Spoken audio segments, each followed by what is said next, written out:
Hello, everybody, and welcome to another episode of this Untitled podcast, based on and about the ROBLOX Gameshow Community. Today, we are going to be talking about a load of things, ranging from new shows coming out from at TOF and other places, and GSL as well, along with a few things about Gameshow Direct. We have breaking news on a situation about or relating to stat stealing, and we're also going to be talking about Romatoes as well, a little bit as well. So with that, what I'm going to do is I'm going to hand straight over to myself. For the most part, these were all recorded last week, with the exception of the sub-ceiling story, which we recorded last night as this comes out. So with that, let's head straight over to talking about new shows.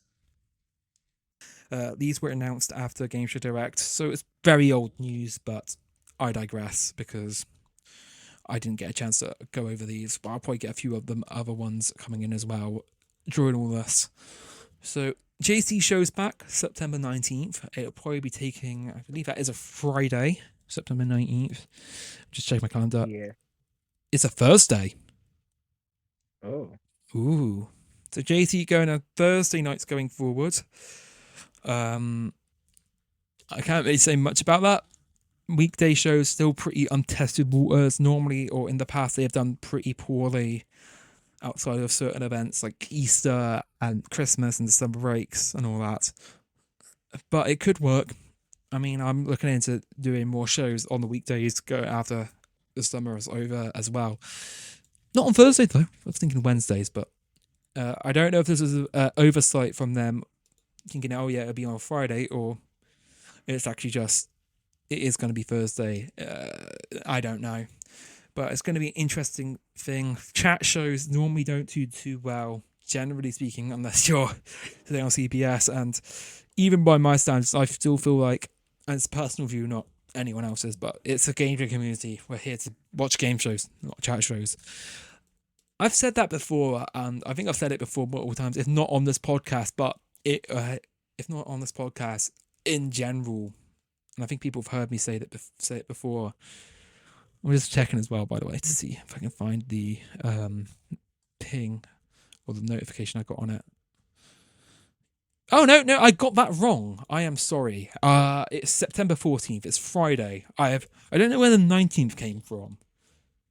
I got my wires crossed. September 14th. So a more traditional slot on Fridays. It's at 6 o'clock Eastern, so that'll be probably the end of the pyramid wrapping up, I'd imagine, around just before then on the 7th, I'd imagine. Which has had an alright season by my estimates. Hasn't gotten too busy in there recently. I saw an episode a couple of weeks ago on Sam's channel, and the audience are pretty bare. But the set's nice, and yeah. But yeah, so JC's coming back. Additionally, this one is on a weekday, and I have checked this as well. We have Brand New Millionaire from GSL. This will be a Tuesday night series about 8 p.m. starting, I believe it's in September. I haven't done the right date yet, but this will be a new season of Clock Millionaire. Seems to be getting a lot of love. We just did it in Multi-Millionaire, kind of, the Hughes, and I know HBG is going for it as well, going in the near future. This is released on the set from season 6 of TOF Millionaire from about 5 years ago now. It looks very good, by the way. It always does. Curious, a great developer when it comes to these things. And yeah, it's coming soon. It's a tournament of 10 format as well, I've been told. So, or they've announced. So yeah. But it's going to be very frustrating for a lot of the British side of users and all that, because it's literally going to be about 8 o'clock. Well, not 8 o'clock, it's 8 o'clock Eastern, but it'll be 1 a.m. over here. So, unless you're a late riser in the UK or you don't have school or work the next day, chances are you probably won't be attending that. A bad sleep schedule. Or if you want your sleep schedule blown out the window. I'm not saying I will. I'm not saying I do, but I do need to look into doing something more serious than game shows on a ROBLOX platform, on a virtual platform. So, yeah. That's the big items of the big new shows. I don't think there's been many since Gameshow Direct either. I'm just looking through quickly. I don't think there's been many. It's been it's been a pretty bare time in the community. I mean, I think everyone was saving them up for Gameshow Direct, and yeah. Actually, there is one bit I should mention as well. It's an update. Update, and it's basically Horizon Horizon will be collaborating with the Price is Right ROBLOX here as well. This came out a few days ago. They'll be doing a collaboration with Big Brother on the Horizon, where previous housemates will be appearing and presenting, not presenting, but playing some of the pricing games with them. Interesting decision. I mean, to be fair, if Price is Right ROBLOX ever wants to do a lottery mashup, then we'll talk. Then we can talk about it, but I doubt that will happen.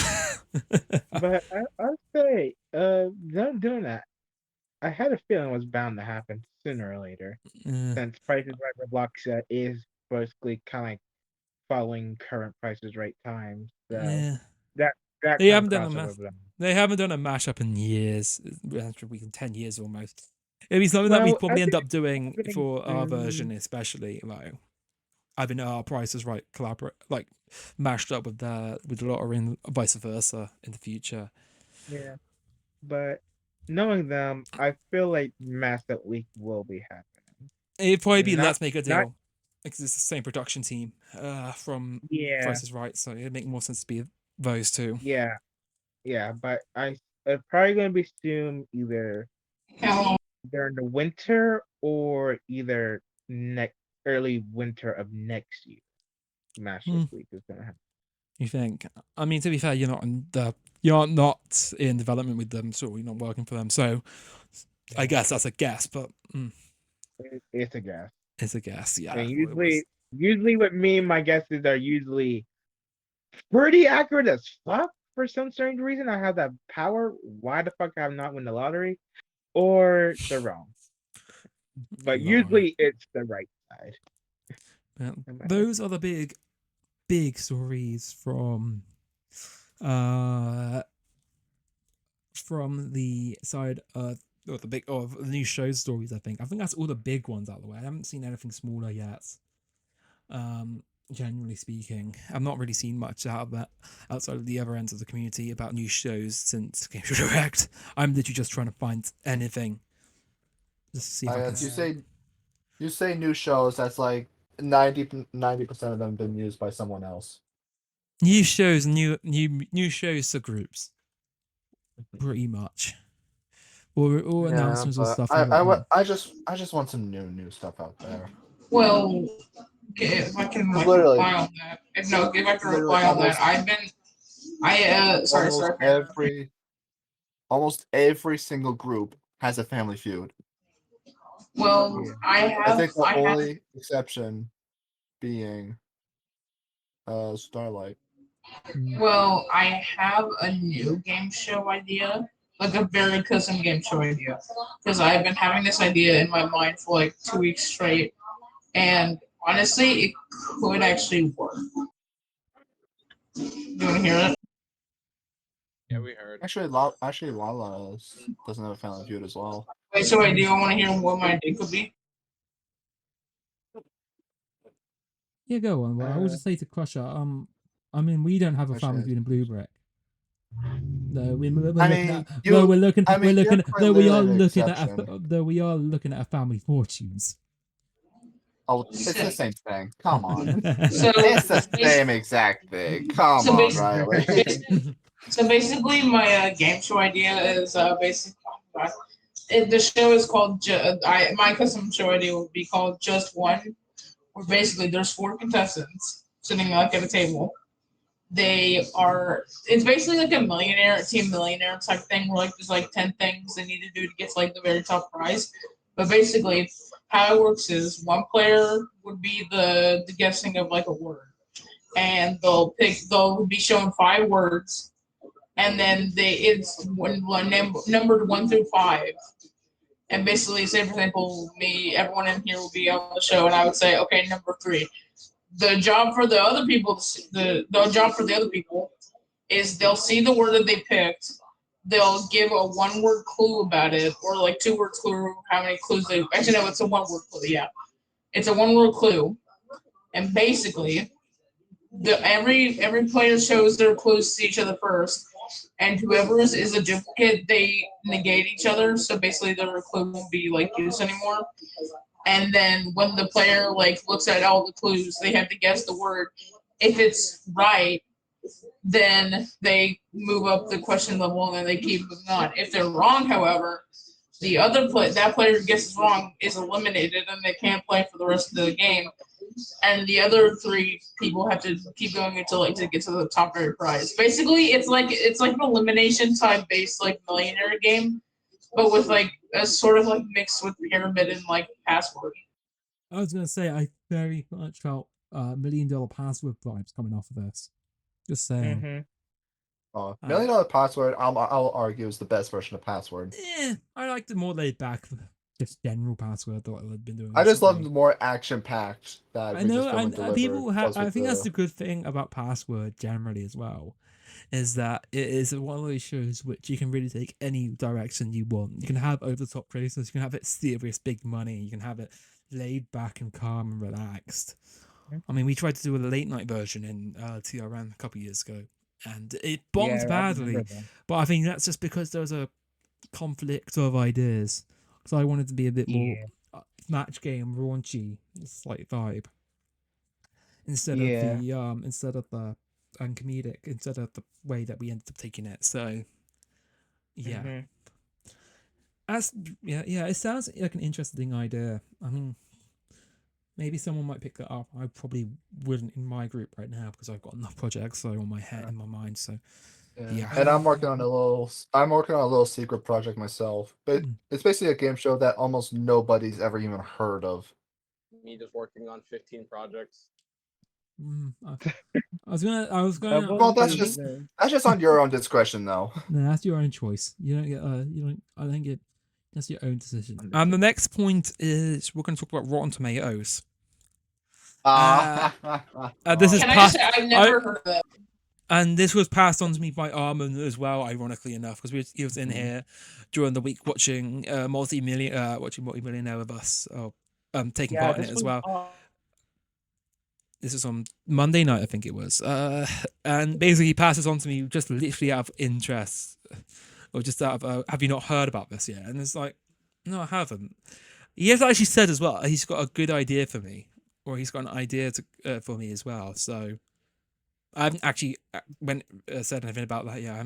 I should have said something to him about that last night when he was in well, not last night, earlier in the week when he was in the VC. True. But I mean, I was on my holiday when that happened, when he was when he mentioned that. So yeah, let me just find it. So Rotten Tomatoes, we have a ROBLOX Game Show version of it now. It's called Rotten Romatoes, and from what I've been told from various people on this, it's meant to be Rotten Tomatoes for ROBLOX Game Shows, but it's not run by anyone who has actually got experience in ROBLOX Game Shows. And it's for me, it's the interesting one, because I don't think you can go in and say shit about how to run a game show unless you've had the experience. In addition to that, Rotten Tomatoes primarily first is a review aggregator of the critics. So that's not me. Yeah, so that's kind of like going against it a little bit. I don't know what to compare it to in that case. It's almost like food critics. No. Like then, like they just get paid to eat and leave a review, and their opinion is treated like gold. I mean, to be fair, you say that about a lot of things, about a lot of reviews, critics, and all that. But I don't think you can. I just use food critic as like a big example. I don't think, but I do admit as well, food critic probably had a lot of experience as well. You know, have you ever heard about the Michelin star reviewers and the process they have to go through Michelin. That? Yeah. Yeah. Dude, Michelin, people take that shit so seriously. Well, they do. Oh, that's a bad voice crack. That's a bad voice crack. Oh no, they do. Can we rewind that in the editing? No, but seriously though, Oh.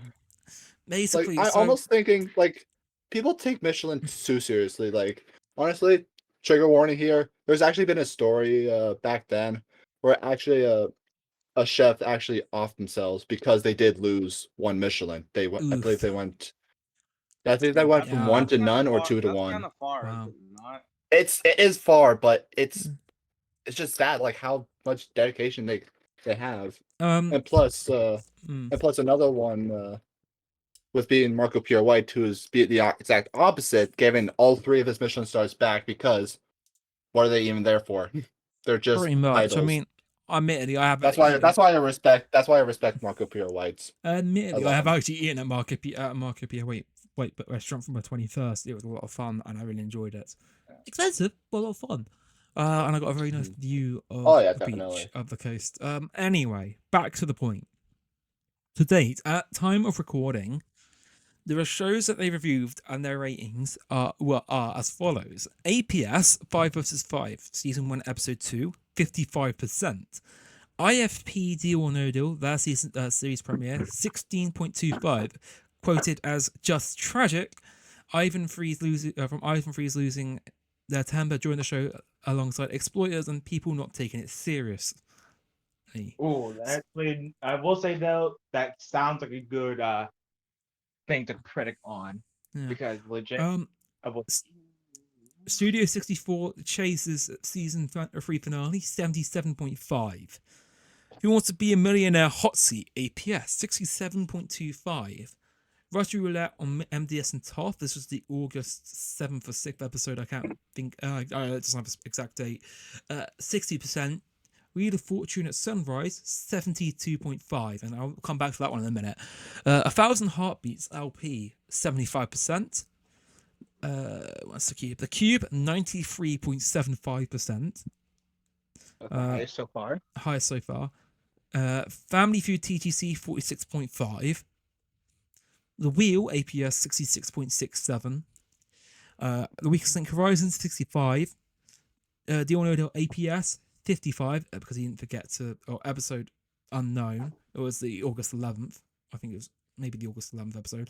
Oh, my episode. Okay. Probably. And Wheel of Fortune Sunrise, 47.81. That's season 1, episode 2. And my take on this right now is quite simple because let's start with the obvious thing. Because a lot of these reviews specifically mention exploiters. Nothing we have control of. That is nothing. Absolutely No one. nothing we can control. They shouldn't be reviewing a show based on the number of based on if people exploit, because that's not fair on the production of that show. Not everyone will has say access. a Not little- everyone has access to control exploit-proof scripts. All that. I'll Well, admit that right no, now. I will say this. Depending on who's the dev of said show or who's the team working on it, then it is possible.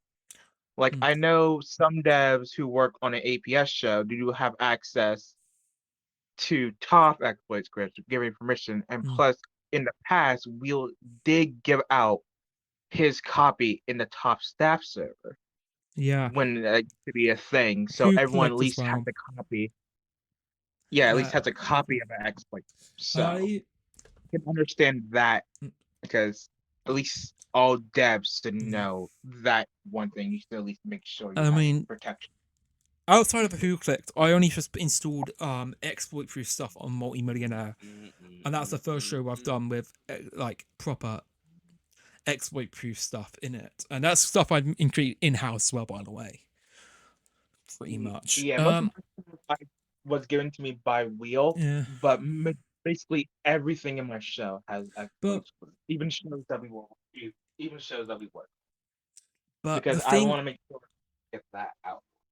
But the thing is, they shouldn't be reviewing a show, especially ones by smaller groups. Yeah, smaller groups. By saying, "Oh yeah, exploiters." That's like no offense. It's like asking. That's just it's not like fair, it's like reviewing food and saying it's like and complaining about the amount of bugs that are running around the restaurant. Actually, that's not a good comparison.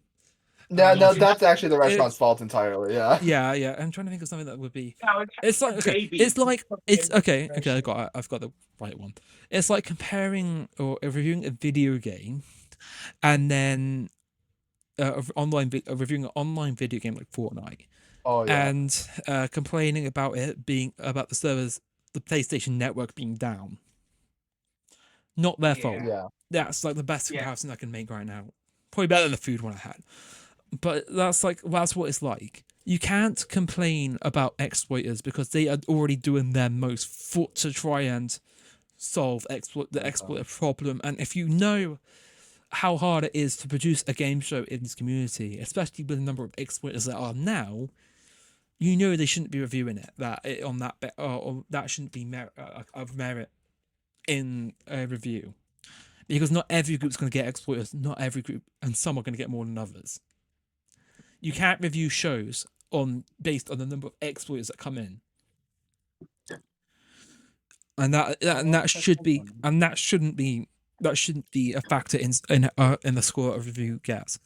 I will add as well, I was tempted to at some points do reviews of shows that I've been to in this podcast, and prior to the podcast I was looking at a review website as well. And I decided not to go through with it because I think it's unfair to review something, or I did think it was a good idea to review something, especially if I'm only going to see it once. Yeah. You can't judge a season or a show based on the season it's running on one episode. You have to go to it week to week.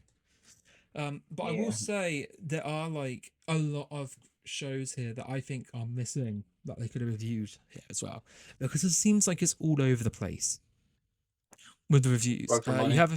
You have APS, you have Horizon, you have one Horizon show, you have one TGC show, you have more. You have like 3 APS shows.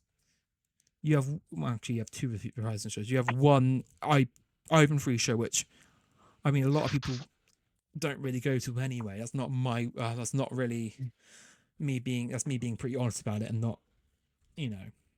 I don't think anyone actually really has factored in Ivan Freeze that much into the community. No, that's one of the smaller groups that is known about that. Sunrise, and you can't really, and Sunrise as well is really small. That's like 200 people or something like that. I'm not even that right now. Yeah. So it runs the gamut, but it misses out quite a few ones. I will be interested to see how they review The Price is Right. Roblox when they do an episode in a couple of weeks. I'll be interested to see how they review, or if they review a really Blue Brick show. Because they review an HPG show, like legit. I know some things will probably go wrong, go to shit, go to hell, because I know my staff and I know the people. Hell, they are yet to review a GSL show as well, by the way. Yeah, I want to see them review like majority of the big groups besides the one that they already did. I want to see some of those and the small groups I would mention. A couple more of the small groups MDS. That are known. MDS as well. MDS has only been reviewed once. TOF's only been reviewed once. Those two are joined together, so I want to see them actually like a solo top show, like say Pyramid or Orbs, maybe JC or no Orbs is done, I think JC show would be a hard one to review because it's not technically a game show. So I think I'd be in a difficult position trying to review that because it's not in out of it. It's unreviewable, not out of like me being mean to it or anything, or be trying to use it as an insult. It's unreviewable because a lot of the skills or a lot of the things that you'd review a game show on aren't present in talk shows. It's not me trying to be mean to JC. I'd probably say the same thing about Today on CBS or a little late when that was running. You can't review it because, or you can't review it in terms or compared to other shows in the community. Yeah. But I will say, I think unless they actually get developers of shows in, or producers, or people who are actually running or work on shows, or unless they work on shows themselves, this probably won't be a credible new source of reviews. Yeah. And I think that's kind of the general consensus right now. And if people think it would be a general consensus reviews, like a general playthrough, or the reviews are, you know, I don't even know what are critically appraised or something like that. Not the case. I hate Yeah. to. I'm probably starting a feud with them by saying, "Oh yeah, this isn't technically their reviews aren't like legit." But at this stage, my argument is, well, if the people who are there aren't, developing shows for other groups, then then your reviews aren't. You're literally just an armchair critic. And Yeah, armchair, pretty much. and yeah, like at least if I was to do reviews, then I would actually have I've run the gambit or the gauntlet, so at least my stuff would actually have legs to it. It'd probably be more critically appraised than them, but I don't Okay, choose yeah. to. I don't choose Like to. mostly, I feel like if anyone in this podcast or in this Any- call right now, it yeah, could possibly do it. maybe anyone who's like developer or higher, or has worked production or knows the productions in and outs of like multiple shows in the community or have seen it, then go ahead, do it. But Yeah. I'm not going to do it. But it's not. Yeah. But if people think this is like a proper review or something, it's not. You're in the I wrong don't think it place. is. And I'm not going to do reviews either. I'm not doing show reviews either at any point down the line. And I think someone was going to try and suggest. I'm wondering if someone would try to suggest that to me, and I'm like, nah. But yeah, let's move away from that and let's talk. Riley. Yeah. You also have like some of those group owners who apparently can't take the smallest amount of criticism. Ah, yeah. Oh, yeah, that's a whole I nother almost story, forgot about though. that. I almost forgot about that. Yeah, there are a lot of people will not take the criticism of a show or someone slandering their show. Like even if it's like a small smidge of criticism, they take it as an insult. This is why I try to be Apparently. constructive. This is why I try to be constructive with mine. In that I say, oh, I like this, I like this, I like this, and then I don't like this. I try to keep it short and sweet, but it's like very difficult to try and be constructive on things because I'm not that much of a person who, I'm pretty blunt and to the point. So Same here, and most of the and that can currently get most me of the into a world. lot of heated debates and arguments. If Because I'm apparently not being careful. blunt is a bad thing, according It can to be, The but world is kind of a little bit soft and not ready to open up to multiple opinions. You have to be accepting, even though when you have to say you have to accept everyone for who they are, I'm blunt. then you can't. Then why did opinions come to effect in a way? I'm if you blunt think about and it. to the point, but I try to be a bit more rounded. I try to make the edge a little bit nicer. It's hard to do that though. And yeah, it's difficult. Difficult to be blunt and to the point. It's difficult. I hear Simon. Yeah. But yeah, what was I going to go on to? Oh yeah, let's talk about Gameshow Direct again. When you think I'm okay. finished talking about it, I've got a little bit more to add.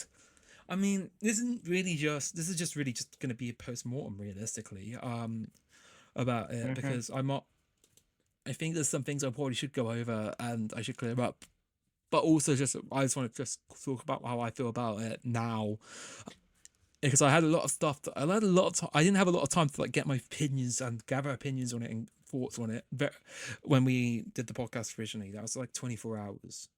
I feel like I had a lot more to say last year than this year. But I think that's just because time, and I've spent a lot more time doing other things than, doing proper stuff. I think, yeah, this was a very different Gameshow Direct from last year. Very different.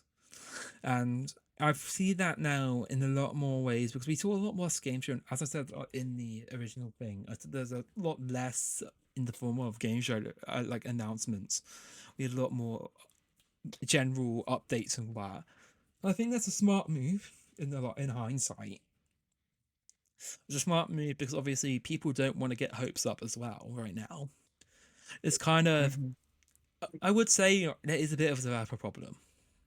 Generally speaking, in the community, just generally, especially among large groups. I'm not going to say it's just in major groups. It's just a large group problem in general, and it's been a thing now for a while, a year, 2 years, 3, probably ever since the pandemic, actually thinking about it, because we're running out of developers to do shows, and we're not kind of getting enough developers now to Do stuff. do About shows. As project cancellation's been bigger than it was a lot worse during the pandemic, but it still kind of happens. And I kind of reflected that in that when I said, what was it? I think I said it in the thing in the pre-show poll, because we did a pre-show poll this year. And I said it, I'll say it again, that almost half the shows that were announced at 23's Gameshow Direct still are yet to air. And that's not including stuff from Waffle, which shut down in between the 2 events and didn't tip out this year either. Oh, hi, So Armin. it's kind of a weird one. And it felt weirder because I think it also didn't help because, yeah, it's weird. It was a weird one this year, I think. And I think, did I go too light on my assessment? I think I kind of felt a bit of pressure from the fact that I had 5 or 6 game show owners or group owners in the VC as well, hoping I would not say something and potentially starting a flame war if I got something, if I said, oh yeah, I don't like this. Gameshow War One. The last thing I want to do is start a fucking feud with someone because I said something in a podcast. Let's be real. You say you don't like one thing and half the community is up for your head. Pretty much. But it goes back to I mean, that's just life in a nutshell, really. Say one bad thing, offend someone, and boom. No, that goes back to your point on group owners and how some of them can be pretty can't take the criticism. And that's and that kind of relates back to what we saying about Rotten Tomatoes and Rotten Tomatoes as well. So it's I felt a lot of pressure to avoid saying really bad things. I think last year I had the luxury of having a bit more of or not having the people in the VC trying to guarantee arguing against me. So I kind of lost a bit of, I guess, my speech in there this year than last year. I would say that's what I will say this. I think it was still a very well done event, though. I think that's one thing that's definitely stayed in my the same here. I think would I say I handled it well this year? Maybe. I think everyone just benefited from having, oh yeah, I like this, I like this, I like this. There wasn't really anything there that was a disappointing announcement. I think there wasn't any disappointing announcements this year properly. I mean, I think people were a bit disappointed, obviously, about the lack of announcements, especially with APS. But let's be real, we know why that is now, and we understand why that was the case. But I think at first there was major disappointment in general. But that changes once we know. But that changes. It changes. And I still think it's kind of probably one of the smarter moves we've seen this year. I think major disappointment from who? Huh? Sorry, Major disappointment from who? I think a lot of people at first were disappointed with APS and about the lack of announcements. But I think I think it's one of the smarter moves because I think it's one of the smarter moves.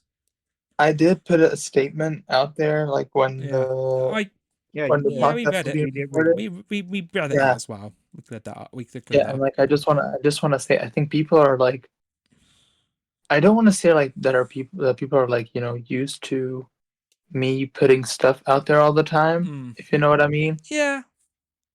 Because when you look back at this entire year from January until now. We've had so many announcements that just didn't happen on Gameshow Direct. It was I think we had, when was it? I think it was in May or June, I'm not sure. It was basically every single week we had a new show announcement.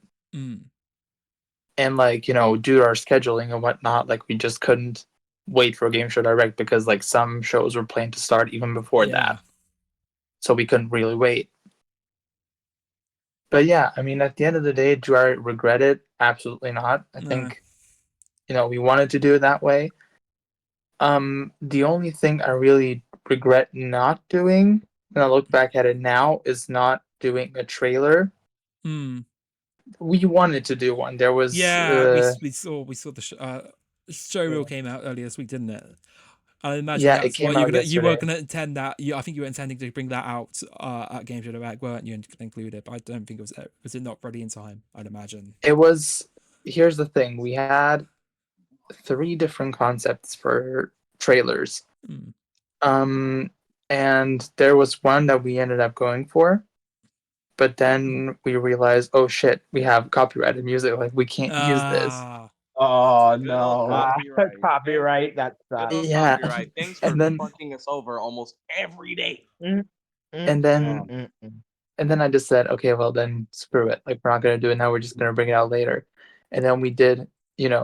We kind of threw that in the trash. We decided, okay, let's do like a proper show reel, like where I go through, like different sets and talk about the history of APS and whatnot. And I think it turned out really good. Yeah, I think it went out really well as well. I think it did. I still think. I think obviously.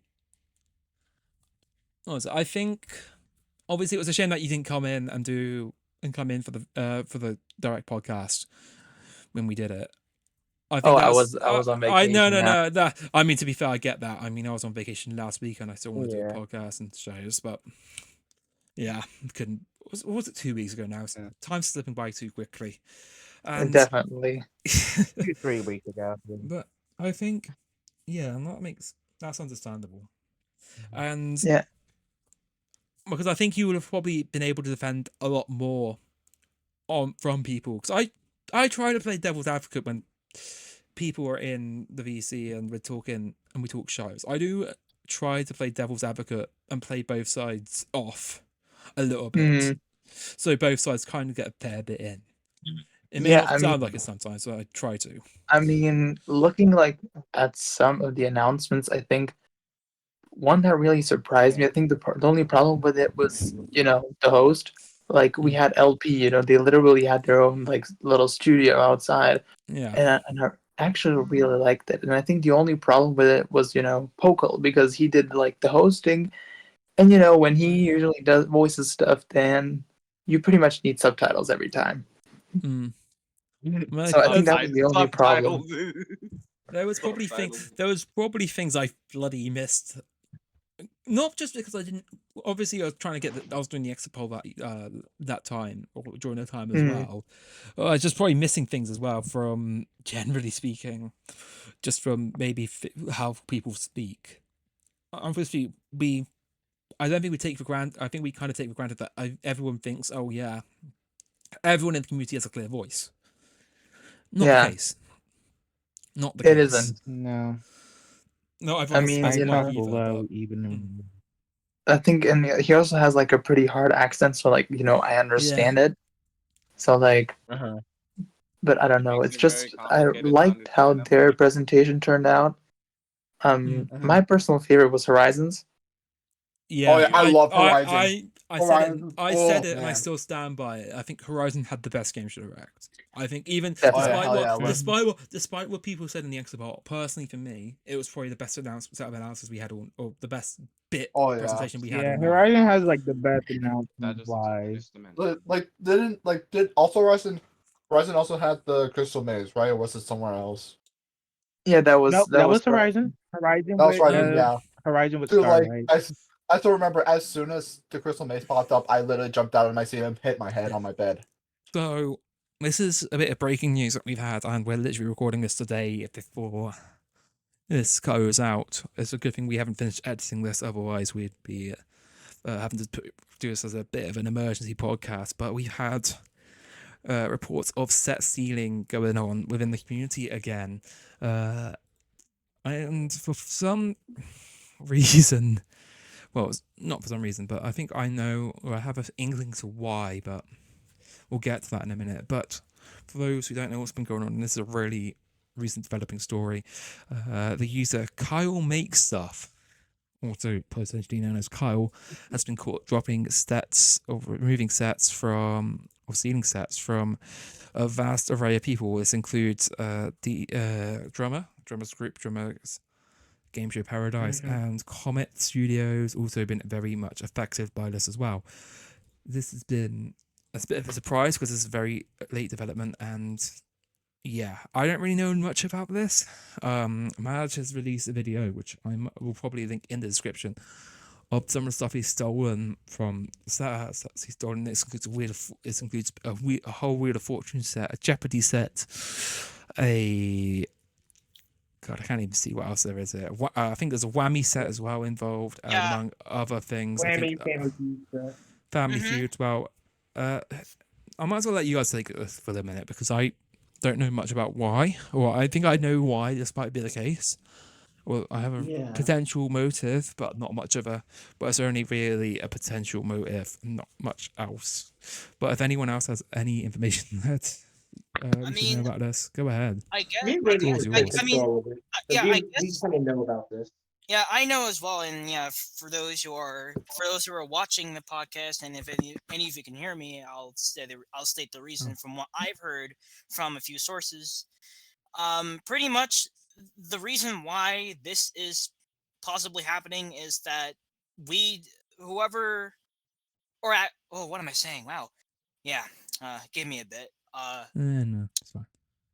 Yeah, so I've heard from, I think it was either someone that DM'd me or I was probably in a group chat, which I will not say, but I was informed that Kyle cheated in DGP's Family Feud, which is Drummers Family Feud.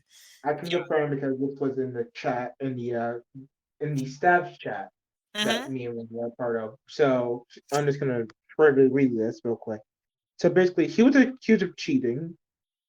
We don't know yet because this was during round 1, but it later became confirmed that he did cheat. Yeah, he admitted it, I think. He admitted to it, I think. Admitted and bragged about it. So, yeah.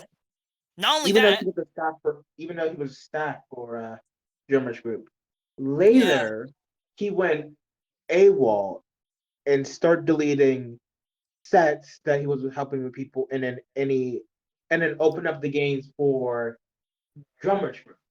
So games were opening up and deleting stuff. Yeah. Which is kind of stupid because you got to remember that these games have version control on it. So it's very easy. So if it's deleting stuff, it is kind of like really, if you're pissed off on you deleting stuff from people and games and all that, it's really not that much of an issue because literally version control, they can just reset the game back to a certain version and go from there. It's such an immature way to lash out. It's funny. Well, here's the funny part. Here's what I also found out within the sources that told me. So, Mario, you said that it was an immature way to, lash out. This person it was confirmed. He also confirmed himself. Kyle is 11. He's underage. Yeah, he's underage. Unbelievable. Fucking believable. Tell me about it. But also unsurprising because, of course. I mean, it's basically it's sort of the norm for the demographic of this community, pretty much. Like how they act and all that shit. Yeah. I will mention, like, by virtue of literally just leaking sets and sealing sets, you pretty much, no matter what age you are in this community, by leaking sets, by stealing sets and all that, you've pretty much blackballed yourself from the community outright, generally speaking, in the first place. You can't come back from that. We've seen people who have tried and they've been shown the door a load of times.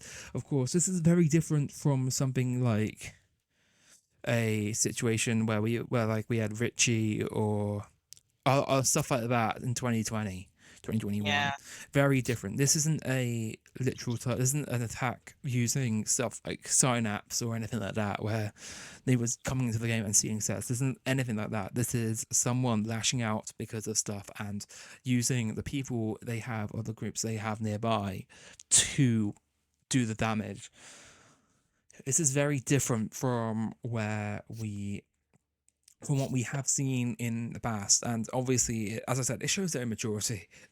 They're also not thinking about their actions properly because, as a result, they are pretty much as I said, they're going to get themselves blackballed from the community very quickly for this.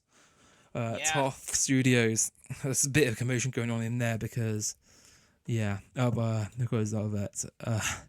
But ironically enough, Crystal, whose stuff, or Nebula has been, who has had his stuff stolen in the process, has ironically been told, or has ironically asked Carl to be banned from TOF, and administration comes back very quickly with the word no. I mean, to be fair, as I said, you can say set stealing, but this isn't really set stealing because, or in the conventional sense, this is more of a I'm taking your set, I'm gonna piss you guys off, or try to piss you guys off, Robbing, in a sense. rob you and take your stuff and destroy everything. Despite the fact of the matter is, you can't destroy everything because that's not how Roblox works. Yeah, true. And it's really not much you can do about that. He's pretty much finished himself off in the community, ironically. Not much I can. Oh, there's mono there for some reason. I can't really say much more on that, really. Me neither. But there is, what I will suggest is to anyone who's been involved, or to anyone that is getting affected by anything like set stealing, and you are in the group, there is a very simple way to kind of sort this out, and I believe Roblox has available a method to remove stuff on grounds of IP, if you wish, in the event that you have someone stealing stuff. I believe that is still around. I'm not sure. I also like to say something on behalf of the situation. I've noticed that the feud and whammy sets that Kyla stole, I mean, they're technically mine, but at the same time, that stuff is just, it's old. Because those sets I've made, they're like a year already, and the technology is just, far behind than what I can do today. So if it's something old that I don't even really want to use anymore, or it's pretty much outdated, I don't care. They can have it. It's the tech is not that fascinating. It's like the same shit all over again that some other people use. But it's gonna be a problem if they steal a set if they steal one of my sets if that's recent, because that recency and all that shit, I figured out how to do a lot of things. I've learned new scripting techniques, and that's a problem because I don't want them to, take that set with all the scripts intact, and then they just take their advantage to learn, like that. No. Yeah, I'm kind of relieved because when I heard that, set stealing and all that's back, and someone got set stealing again, I was like, oh shit, sign up. So going into games, getting stealing stuff, and then I read all a bit more about it, and all that, and it's not actually the case, which I'm kind of relieved about. For those who wonder why we kind of get a bit antsy, or why I especially get a little bit antsy when set stealing is kind of thrown about, and this is like the more, I wouldn't say it's the more unconventional sense, but these days it's more the likely likely thing that happens when set stealing's mentioned, or set theft is mentioned, or anything like that. It kind of basically in 2021 we had a whole big set stealing round going on. Richie actually kind of got back on the platform, and he does all right. He's not doing it anymore, to my knowledge. Yeah. He's done his lesson. But essentially, he was going around, or he paid off developers or people in the on the dark side of Roblox to use plugins and all that to get mods or something along those lines to get sets stolen, and he literally targeted millionaire games. We had TOF Millionaire had it happen to them. Almond Productions had it happen to them. We had it at TRN at the time. Our RP set got nicked. In fact, as a response to it, anything along the lines of Millionaire pretty much almost taped without an audience for some weeks. Including one Millionaire, which you can still see the episodes on YouTube for. So it's kind of why we get a little bit nervous when the word set ceiling gets mentioned, because it normally means if it is what happens if set ceiling's mentioned, then we're kind of going to get very concerned because it could be our stuff getting nicked. Pretty simply. Not the first time it's happened though. I know that Rings has had his stuff nicked a few times and put out on the open market. Dribbles tried to do it. Fabin has tried to do it. Oh, Fabin is just really more of a thumbnail stealer. Fab. Yeah, thumbnail stealer. Not doesn't do it. I don't think he does it anymore. I guess a good idea because you, as I said, these people, and it's the reason why you don't do it is these people. If you get caught doing it, you are pretty much, and I've said this already, but I'll say it again because I can't stress it enough. You are not coming back to the community. Yeah, you are out. Well, you are out, and you are out for good. You're not coming back. You'll be on that the FBI most wanted list, Gameshow Community style. Pretty much. So you need to like blacklist from everywhere. Blacklisted from anywhere and everywhere. You can't get out. You cannot get out of it. Because once you get tagged with the reputation of being a set sealer, you are tagged with it, and you are fucking finished. It's like getting like a criminal charge, and then you try to get a job, but then they deny you because of like the stuff you got. Like more, I wouldn't say it's like that. It's like, oh, you get a criminal charge and you try to leave the country. Yeah, that's even even worse. Yeah. You're trying to leave the country to go on holiday or something, or for business, and you can't because somebody else's, or because of your past charges, you can't leave the country, and you can't get a visa anywhere or anything like that, or they'll turn you down or whatnot. Basically, it's like that, but on a much more niche scale. Though admittedly, I did have a lot of fun when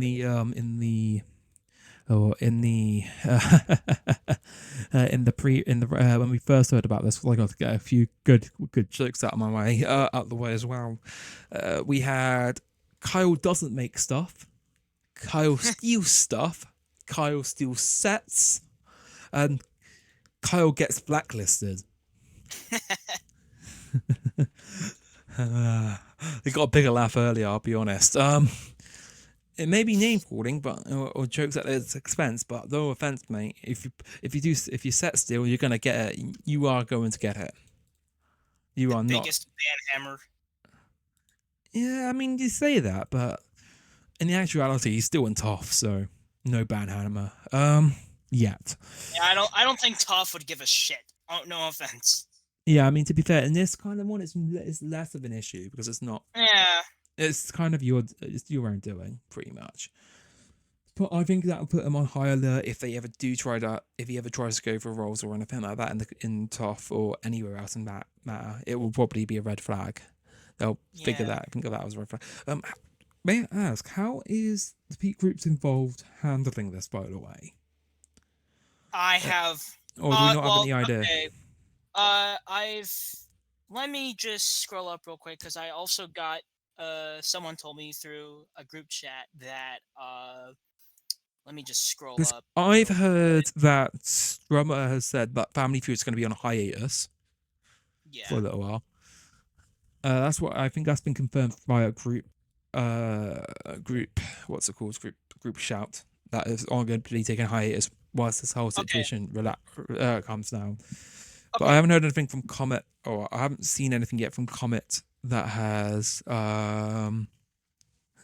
if they've got a comment on it, or I think it's comments. It's just Comet and the drummer, I believe, is the people.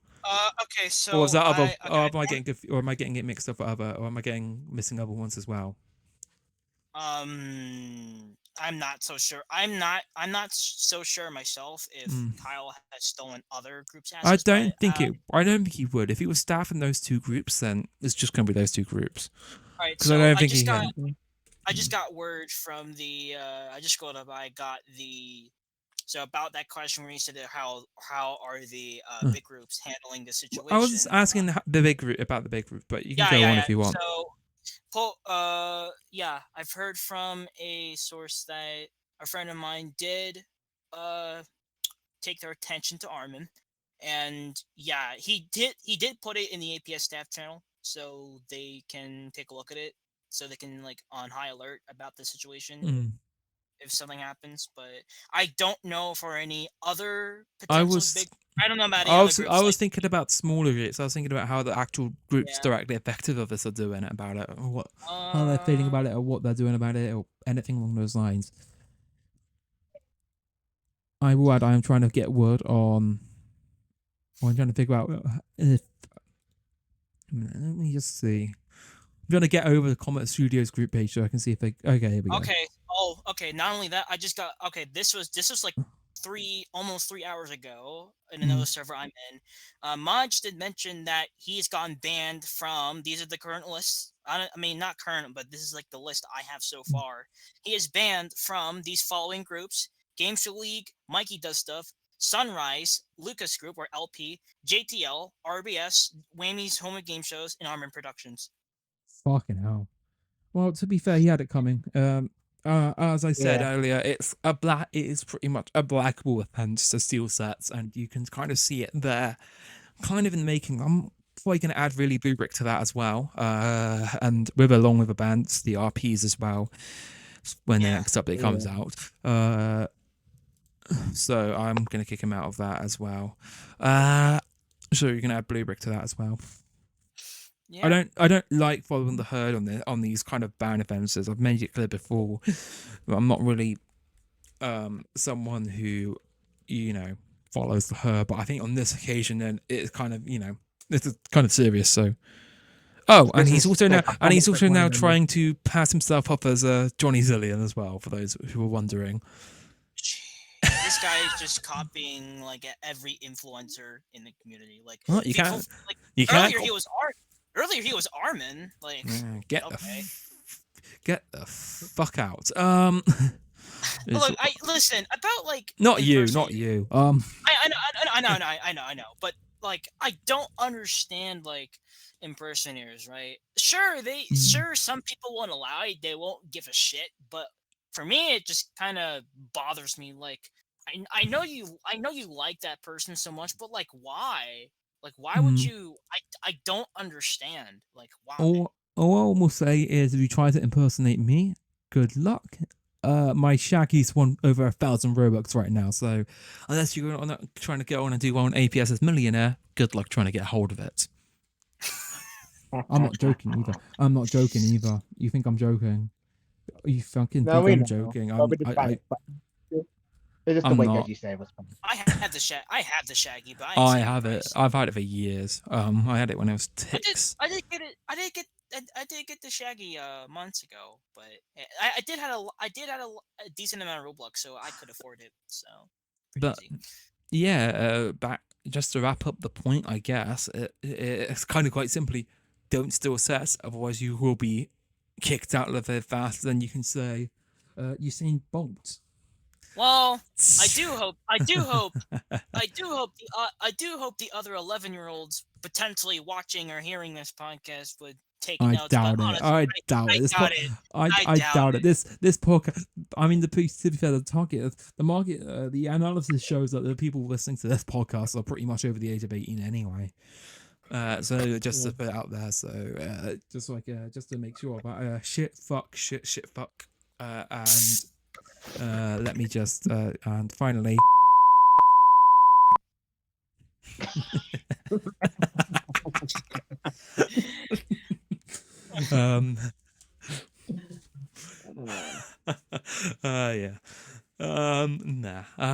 But yeah, don't steal sets, people. It's not worth it. Unless you want a fast pass to getting yourself to finding yourself on the outskirts of the community, more so than, I don't know, Rings of Earth.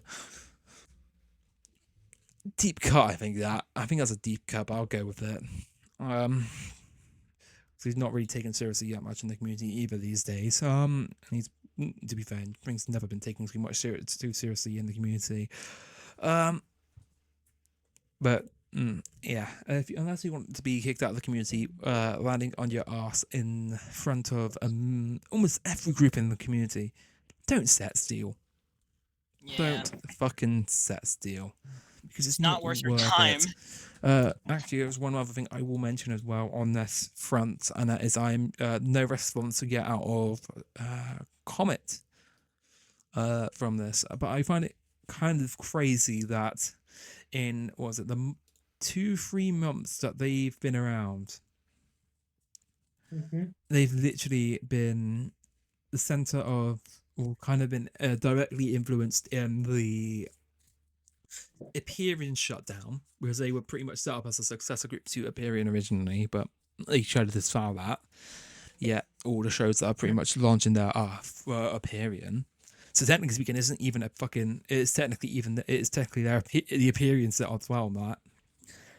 And imagine, and pretty much they found themselves in kind of center of the biggest set stealing scandal since Richie.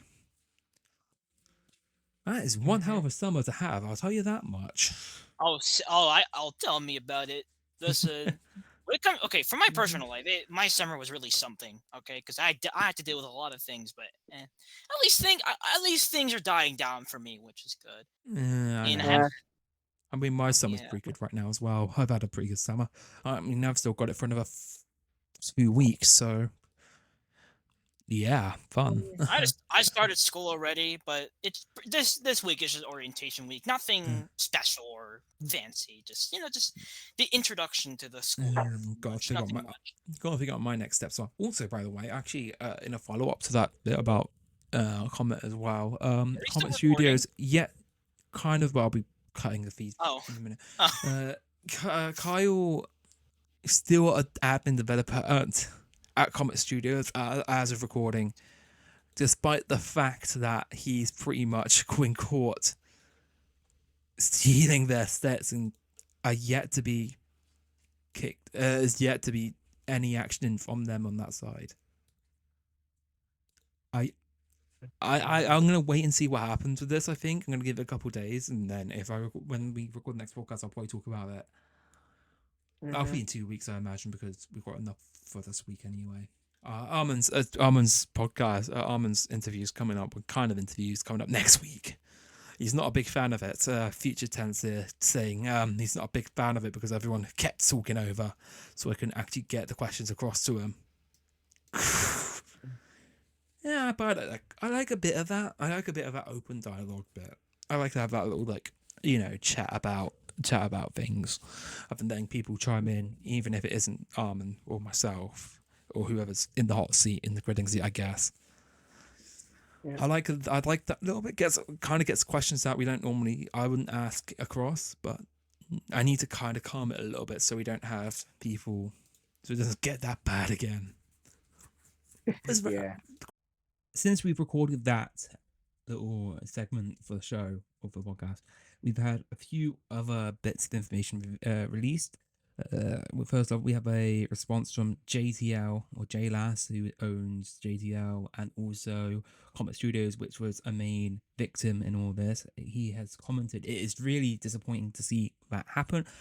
I talked to Kyle on Saturday to let him know he was permabanned from JTL staff and main server."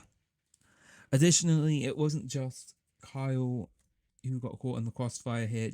Gibraltar Game Shows, a group with about 300 members, and I think there's another group as well, a similar name, about 150 members, have also been caught stealing sets, courtesy of Kyle.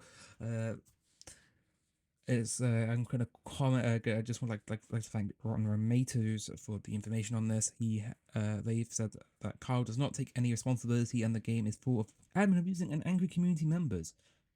In the picture included, I think there's Madge and a few other people as well. Additionally, we've been told through another source, Red Eye, that they via Twitter, that they removed all credit from the staff at Comet Studios, the group that made the set, and replaced it with people who never worked on the set at all. The only credit still there is of Ren and Nebula, and it confirms that. Now, as I've said before, and I believe I said it earlier in the podcast as well, the advice I can give to the people who've had the set stolen off them is quite simple. Just submit a takedown request through ROBLOX's Creator Hub. It's under the Rights Manager section, and basically it's a tool that gives you gives the creators and organizations control over the IP on Roblox. So basically, if someone has copied your stuff, you can get taken down through that system. To my knowledge, it's probably the first time it's actually properly used within the community to take something down. So yeah, that is something that they should probably consider looking at. But that wraps up this episode. If we have any new updates on this, we will let you know at the next possible opportunity. But not next week though, because next week's episode, I'm on holiday for most of that next week. So instead of getting a new episode, we're going to be talking to Armin. Armin came on during our session last week, and we spent a couple hours chatting with him about community in general and all that, and that'll be next week's episode. So please do join us for that. But until then, thank you ever so much for listening, and if you're watching us on YouTube, for watching. If you have a question that you would like answers about the community, please do not hesitate to fill out our form in the link in the description below. It's worth a look, I can tell you that. And we'll try to answer it when we during the next podcast. Alternatively, you can subscribe or like the video as well if you would like to see us do more of these, and also to get the podcast out there a little bit. But until then, thank you ever so much for listening, and please do stay safe. Have a good one.